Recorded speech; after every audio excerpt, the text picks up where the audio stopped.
সেটা বলে জাতি গঠন করে টাকা বেতন আমাদের সব চুরি করতে আসেনি আমাদের দাবি নিয়ে আমরা আসছি কিন্তু পুলিশ গায়ে হাত দিবে কেন দাবি জাতীয়করণ করার জন্য বাদপুরা প্রাইমারি স্কুল কিন্তু তারা আমাদের এই দাবিগুলি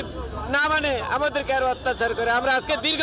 12 বছর পর্যন্ত এই প্রতিষ্ঠান নিয়ে জর্জরিত ওই প্রতিষ্ঠান নিয়ে চলাফেরা করি কিন্তু আমাদের ছেলে মেয়ে না খেয়ে মারা যাইতেছে কিন্তু আমরা তার কোনো বিধ ব্যবস্থা পাইতেছি না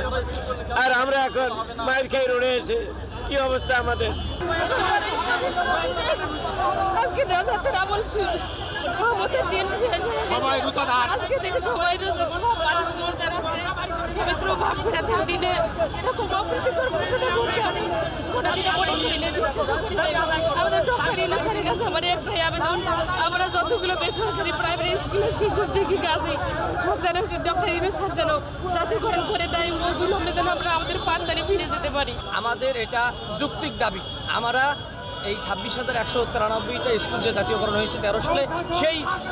তখনই আমরা জাতীয়করণের মধ্যেই আছি কিন্তু আমাদেরকে বঞ্চিত করে বৈষম্যের শিকার করে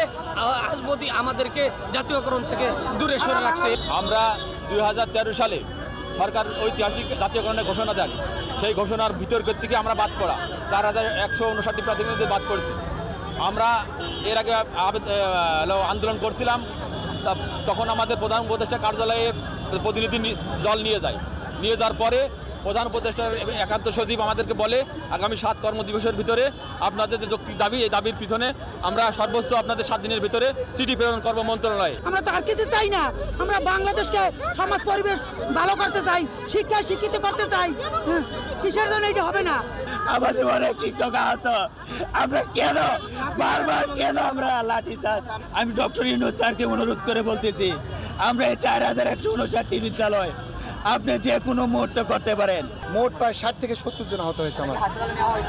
এদের মধ্যে আমি প্রায় 30-40 জনকে হসপিটালাইজড করেছি, বিভিন্নভাবে হসপিটালে গেছে।